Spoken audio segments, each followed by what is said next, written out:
Yo, yo, we're here. We're back at it. Like that one guy standing on the side of the road that's probably been bugging you for change for like 7 years, and you're just like, get a job. You can just say it. Back at it like a crack addict. We're here. Yes, That's where you were going with that. We all it know. is exactly where I was going with that. But, sympathy to the Yes, crack indeed. pipes out there. Yes. Not the crack addicts, just the crack pipes. It's just glass being used for all the wrong purposes. Poor bastards. They'll never learn. They'll never learn. But it's Duval Thursdays. It's a little late, and it's late on a Friday, but it's Duval Thursday here on the Curtis Cast Network.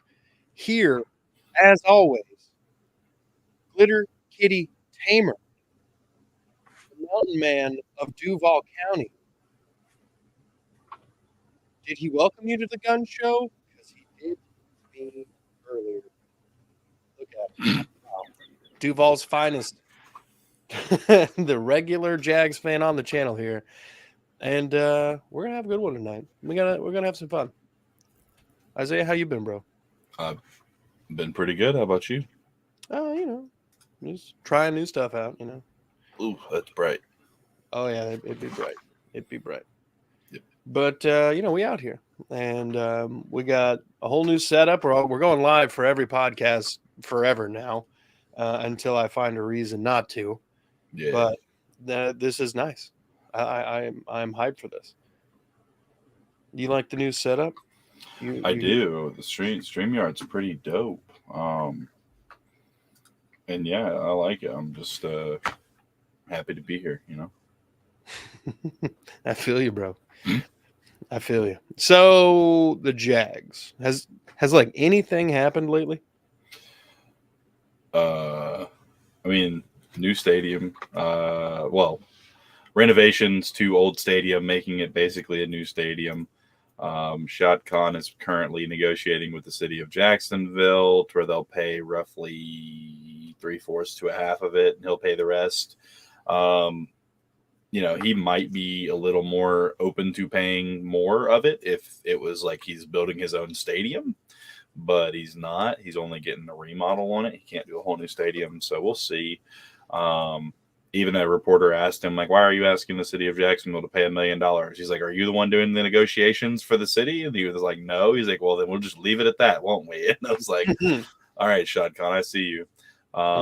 The Miller Electric Center is almost complete. They put a giant Jags logo on the side, like lights up. It looks freaking awesome. Hell yeah. Yeah, I'm excited for that. That's gonna be pretty cool. And yeah, we're just kind of cruising along right now, getting ready. Okay. So before we get, I guess, balls deep in this, the Jaguars have a suspended player, but now so do the Titans. Nicholas Petit Ferrer has been suspended 6 games for gambling, if I'm not mistaken, on a non-NFL game just at the facility. Yep. 6 games. He's got the least punishment so far for anybody who's got in trouble for gambling. So Titans fans, at least take solace that he's not gone for the year. The Colts also had a couple suspended players, Isaiah Rodgers and there was a defensive lineman, but an edge rusher. Can't remember his name. Oh yeah, but they were both released from the teams. So and I think both handed an indefinite suspension, which is at least a year, but it's probably just a year. Yeah, it's a year, and then they get to appeal it. Yeah. We know all too well about that. I mean, I feel like I watched a lot of players growing up get suspended for indefinitely, and it was literally just a year. Yep, this season they're back. Yeah. Have you learned your lesson? No. All right, welcome back.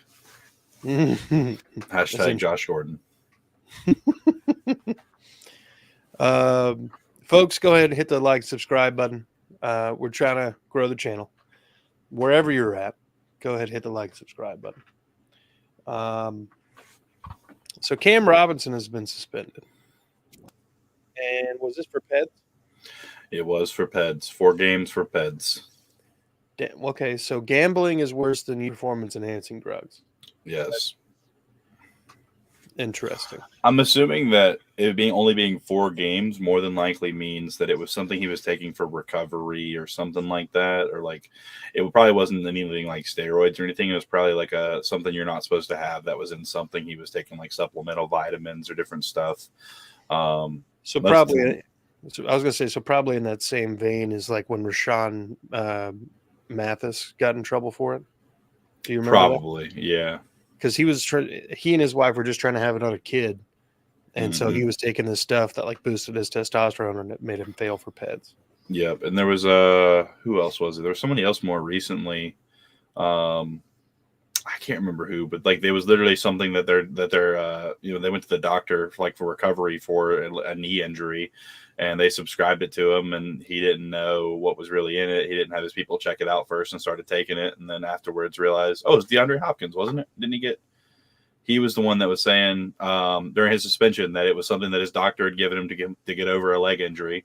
Yeah. And that he wasn't aware that stuff was in it. And then they were like, you got to be smarter than that because you're a multi-million-dollar athlete. And yeah, it happens. Stuff's in stuff, and sometimes you don't know what stuff is in stuff, and stuff gets you suspended from the NFL for 4 to 12 games. Yeah. Well, do you remember the wide receiver David Boston? Who did he play for? The Dolphins and the Chargers predominantly. No, I don't remember him. I'm a young cat. If I'm remembering correctly, he was on the Chargers first, and he was on the Chargers around the time Drew Brees was drafted. Oh, I haven't shaken my mouse in a little while. My screen's just went black. There we go. So when David Boston was drafted, he was already a big guy, but like played wide receiver. Mm-hmm. This dude was like 6'2", maybe 6'3", probably like 220. Reminds me of like Michael Floyd, kind of. Yeah. But he could fly. I think he ran like a 4.4 or something. He got hurt in a car accident, and actually, Flimlo Raps does a video about this on YouTube. You should check it out. Basically, he ends up taking steroids for the rest of his NFL career, and they couldn't actually catch him. Like, they tried a lot and couldn't actually catch him doing it. And he ended up going and being like 6'4", and like, I think his last year in the NFL, he was close to 280 playing wide receiver, but just a tank.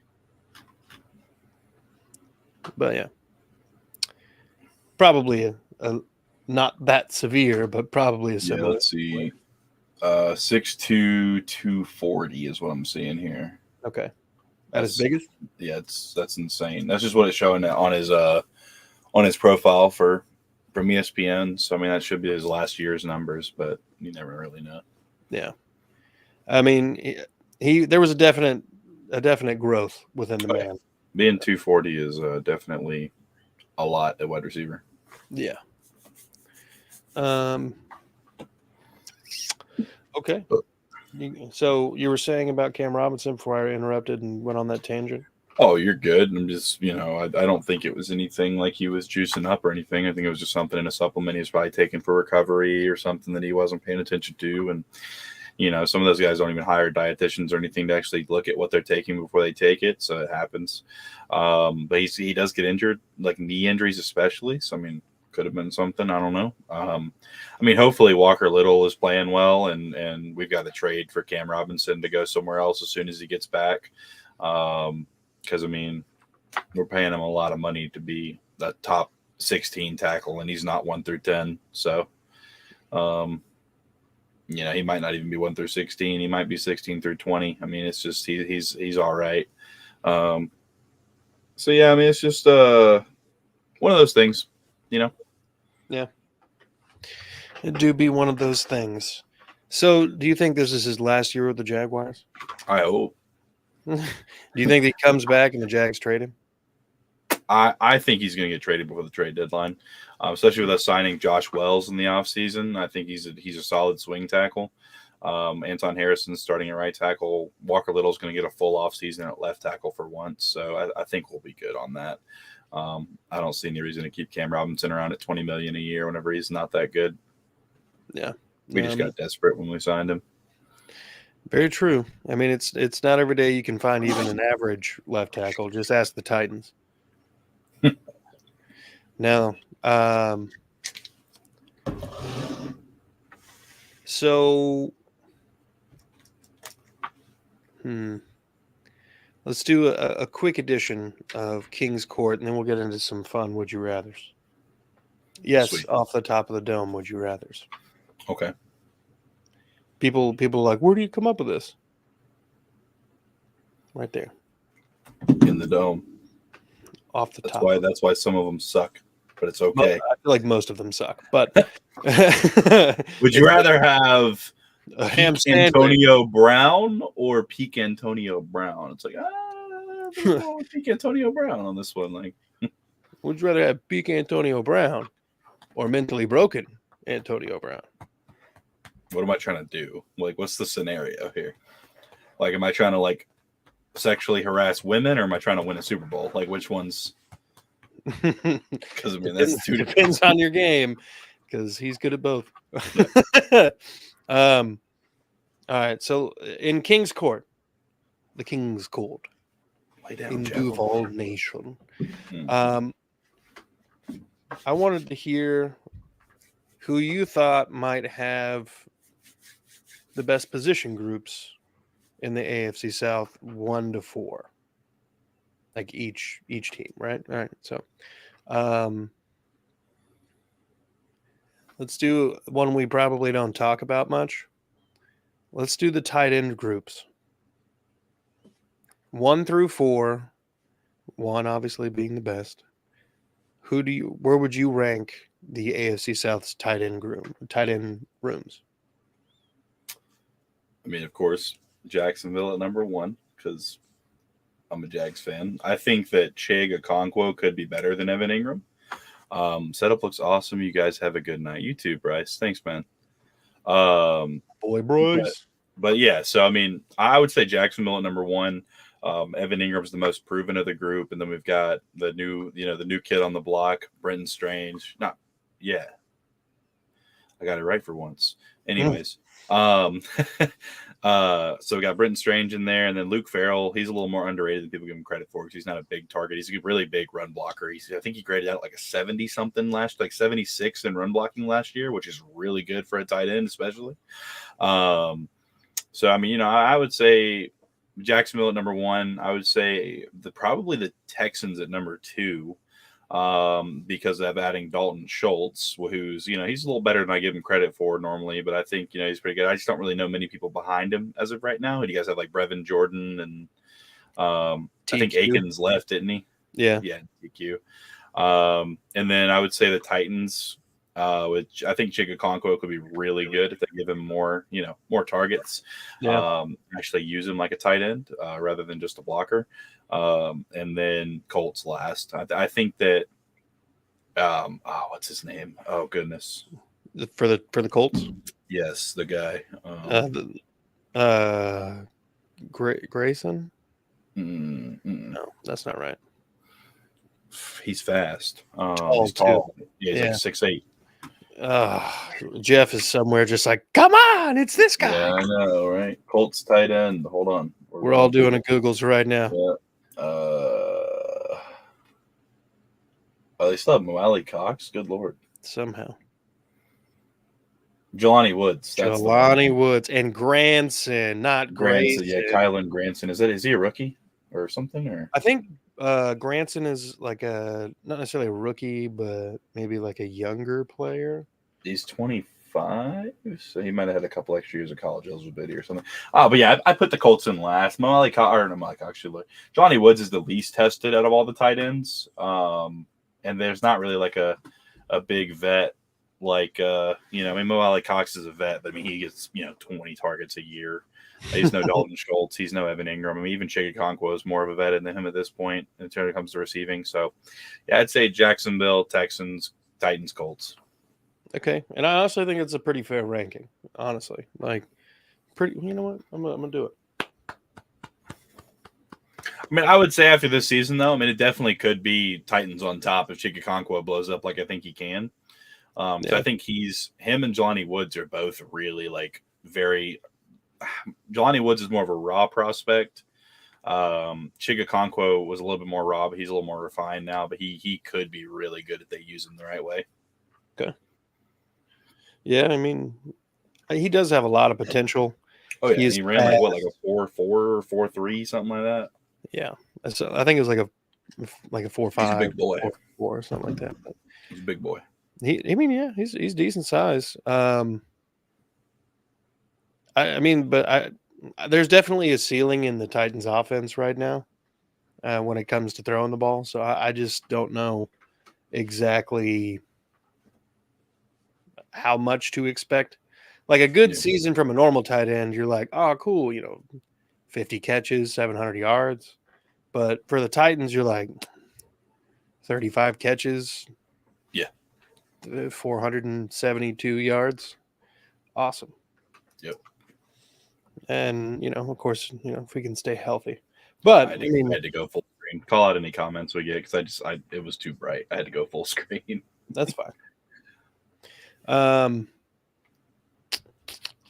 Let's switch position groups now, and let's talk defensive tackles. And I will pause for a minute and Fluff if you need to pull up things. I mean, I think it's a pretty. Oh, hold on. I swear the in-ear monitors now. Oh, I'm sorry. My friend is watching right now, and he's like, "Yeah, you drink that water, Daddy." And he's like, "Oh, did you get new headphones?" Like, but it's a while ago. I mean, I think the obvious choice for DT is going to be the Titans with Jeffrey Simmons. I think he's technically a defensive end. I think he's both. Well, I know he plays interior a lot. He does, but that's in their pass rushing situations. He's technically a defensive end because I'm pretty sure Harold Landry is considered an outside linebacker, and so was Bud Dupree. Jeffrey Simmons is listed on NFL.com as a defensive tackle. Yeah, but Tier Tart plays defensive tackle. They rotate a lot, though. No, they start at the same time. Not always. In like pass rushing situations, he rotates in with Autry. But like in their base form, pretty sure they still run a 3-4, right? I think so. I know criminally little about the Titans. Yeah, me too. They're trash, so I don't really pay attention to them. Hot garbage. I would say, yeah. I mean, I think Tier Tart's really good too. Did he come back? I thought he was. Did they re-sign him? I thought he was off contract this year. We're about to find out. Of course, Google's being fucking ridiculous. Tier Tart's still on the roster. Okay. And Naquan Jones. Jaleel Johnson. I mean, yes, ESPN has Jeffrey Simmons as a defensive tackle as well, but I'd probably. I mean, I guess. I mean, I know he blurs the line, but I'd probably put Titans at number one. Okay. Who's y'all's nose tackle or defensive tackle? We have Sheldon Rankins, Malik Collins, and then Scrubs. Roy Lopez, Thomas Booker the fifth. Sorry. I'd say Kurt Heinisch. Yeah, I'd say Titans, Jags. I think somebody that's really underrated is our defensive tackle, who just got a extension.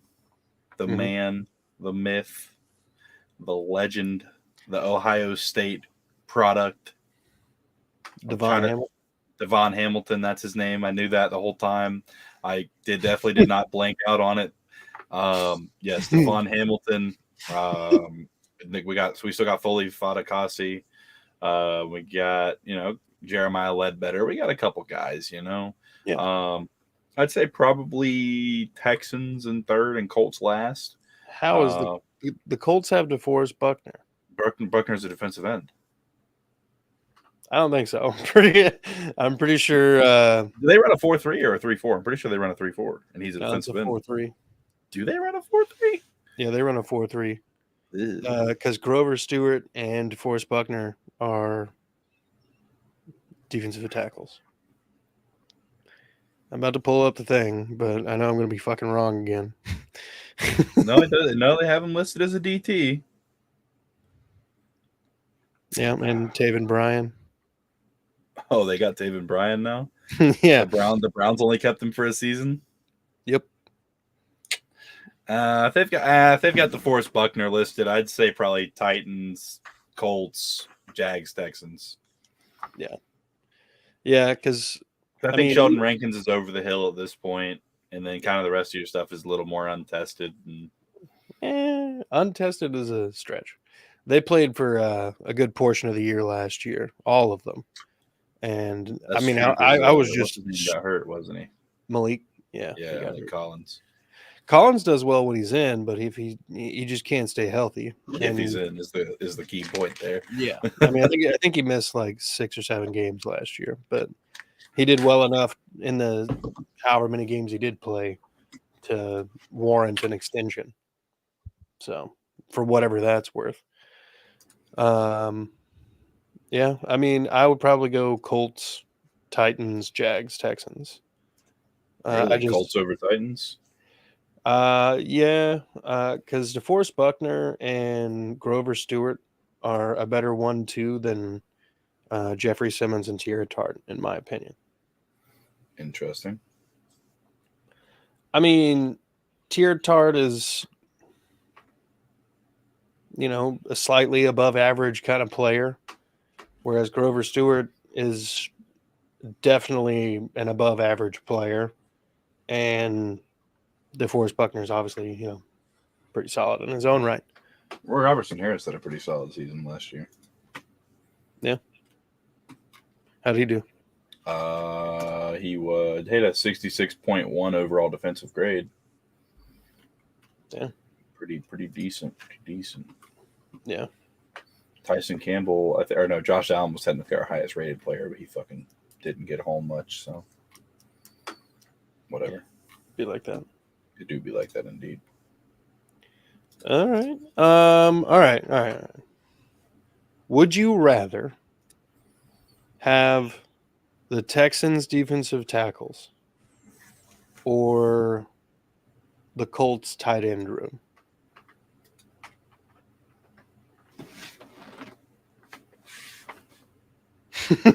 It's actually a good one, right? Because they're both bad.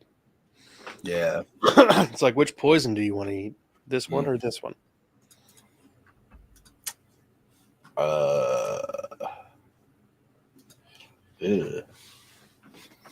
Maybe the Texans defensive tackle group. Okay, that's valid. Yeah. I mean, is that because you know more about them in the sense of like tested versus untested? I would much rather have Evan Ingram, Brenton Strange, and Luke Fortner than Mo Alley Cox and Jelani Woods and nobody else. Yeah. Fair. At least if in this scenario, if everybody's healthy, like I'd rather have Malik Collins and Sheldon Rankins. Yeah. Yeah. Okay. Do you have one? You have any would you rathers in the chamber?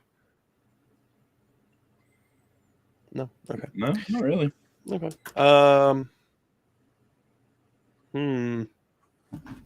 Would you rather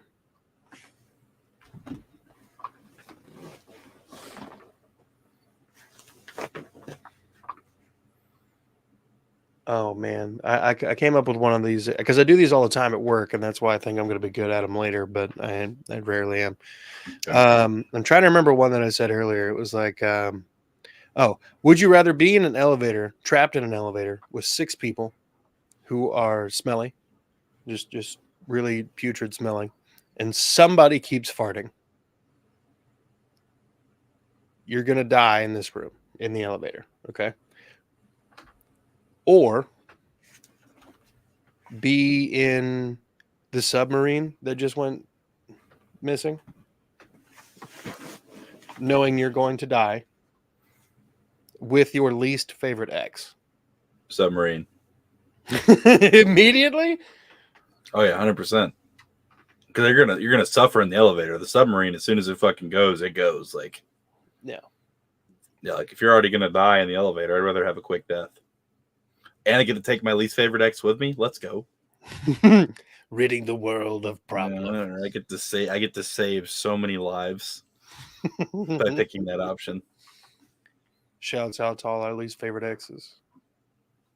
We all got one. Bro, you need to stop farting, Javelin. I'm about to beat the hell out of you in Minecraft. Jeb is his dog. Not like a person or anything. Javelin is my dog, yeah. Oh, I thought you said Jav. I thought you said Jeb. Like Jebediah. I said Javelin. Javelin. Yep. Javelin, you spearhead your ass in here. All right. Would you rather wear a dog cone for a week? Or would you rather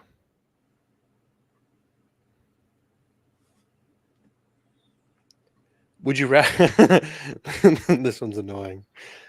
Would you rather just not be able to understand people when they're talking to you? Like every other word is like, huh. So like you just like people are talking to you, you can't comprehend what they're saying. I can still eat ass with a dog coat on, so. Yeah, but she's gotta like, hey, whatever I gotta do. No, I would rather have the dog cone. That seems way less annoying. I want to make a shirt that's also I can still eat ass with a dog cone on. Yeah. Now that's a shirt. Top seller. Fucking put the little dash and then Duval's finest 2023.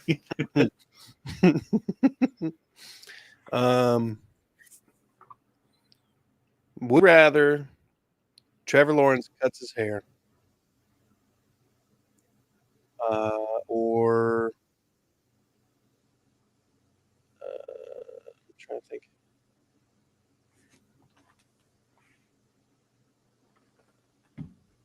Would you rather Trevor Lawrence cuts his hair and has a John Elway career? Or would you prefer Lawrence keeps his hair and has more of a I'm trying to think of another one that would be more of a Brett Favre kind of career. I get Super Bowls either way, so Right. probably the John Elway because he's not known for throwing the most picks in NFL history. Oh, that Tom Brady has that record now. Well, that's only because he played for 60 years. He doesn't have that record. I'm pretty sure he does.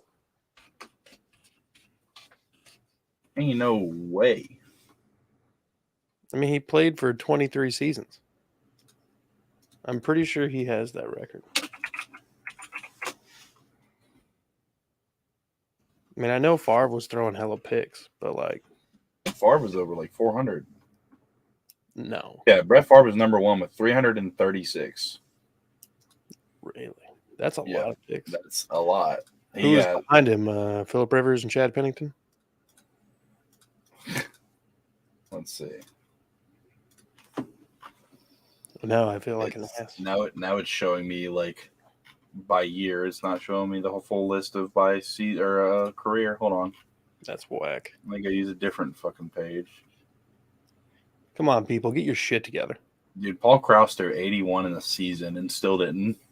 Still. That's how many. That's 81 in a career. Huh?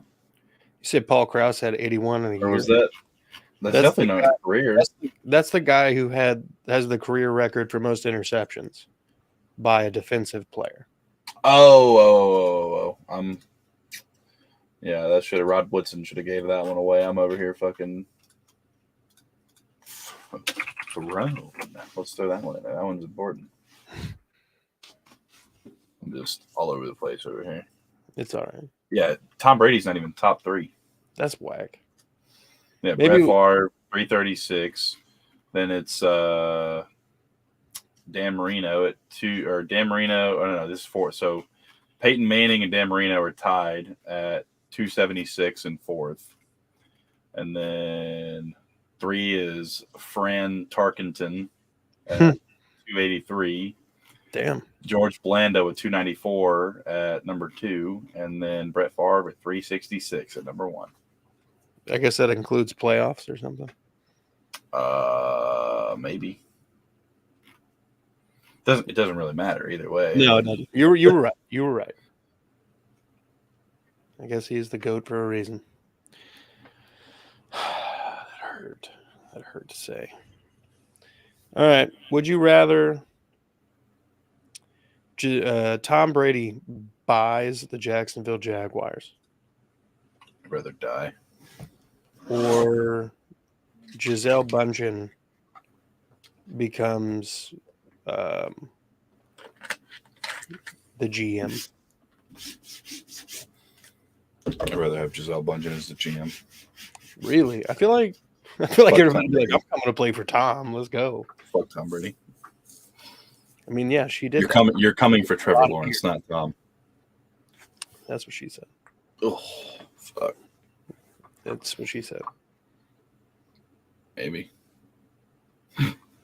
That's what she said. Anyway, all right. Would you rather go to a Jaguars game and get chased by an actual Jaguar, or go to a Jaguars game and start a fight with other Jaguars fans? I'm taking at least 3 with me, so I'm starting fights with Jaguars fans. If you were in the Facebook groups, you'd be ready to fight them too. I mean, look, if they're anything like some of the Texans fans out there, or the Titans fans that I see everywhere, or the Colts fans who are just delusional, I think there's a lot of people out there who deserved a swift punch to the face. Yes. Yeah.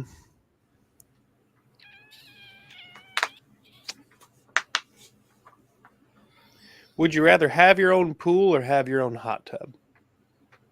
Pool. Why? Hot tubs are lame. What the?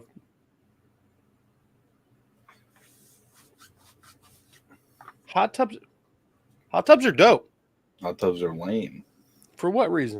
If I wanted to get in hot water, I'd take a fucking bath. Like, yeah, but like, you ever been working hard and then you come home and you're like, you know, it feels good? A fucking hot tub. Absolutely not. You can get a pool after you get a hot tub, and then you can play Alaska, Hawaii. Okay, or I could just get a hot tub after a pool because a pool's more expensive. You got to think about this. Okay, I can spend a couple grand on a hot tub that I can just set in my backyard, you know, or I can get a free one and then spend like $70,000 on a fucking pool. No, I'm getting the fucking pool, and then I'll get a hot tub if my girlfriend wants one. $70,000 sounds like you're buying a built in the ground pool. Yes. I ain't getting no above ground pool. What am I, poor? I'm gonna have this nice house and have a fucking above ground pool behind it. Like, why does everybody hate above ground pools? I don't understand. I mean, I had one for a while, like my family did, but it's like, fuck, I'm not gonna build this nice house and then put an above ground pool behind it. Like, you could take the trailer out of the trash, but you can't take the trash out of the trailer. Like, that's kind of what you're doing there. Yeah, I suppose you're right. I might as well throw a tarp in the back of my F-150 and fucking fill it up with water. Oh. Yeah. I like women. I don't have an F-150, but that's besides the point. All right. You got any closing comments here, big boy? Jaguars are winning the division back to back. I mean, that's pretty obvious, but plenty of Titans and Colts fans like to bring up their AFL championships and their Super Bowls from freaking 2000 and never and 1946, and like, cool, have fun with those, blow the dust off of them, kiss them, do what you want to do. Peyton Manning's retired. You don't have anything anymore. Derrick Henry's on his way out. Will Levis isn't going to save you. Now everybody's back on the Malik Willis train because he was doing better than Tannehill and what's his face in camp, and they're like, "Oh, Malik Willis still has a lot of like." Pick a thing. You hated him, like 2 weeks ago. Pick a thing. Yeah, stick with it. Just stick to your thing. Yep. But this Jacksonville's winning it again. It's fine. It's going to happen a couple more times in the next couple of years. So, I'm not saying we're going to go like back to back to back to back to back or anything, but we got this back to back, and then we'll see next year how we're looking, and it's all right. The Jaguars and the Texans can have a little spotlight time, and then the Titans and the Colts can just ride our coattails for a little while. It's fine. Oh man, that would be nice. That'd be awesome. Then we could be I want us both to get a Super Bowl. That way, then we could be obnoxious about it and be like, "Oh, that's an old trophy you got there. Like, look at this nice shiny new one." Like, yeah. What was that? I've got a new one. Yeah. Were you even alive when you guys won? Yeah. You got a classic Super Bowl trophy. We got a brand new Super Bowl trophy. Like, yeah. All right, folks. Everybody, go ahead, hit the like, subscribe button. Follow us on whatever page you're watching this on. But most of all, thank you for watching, and be good people.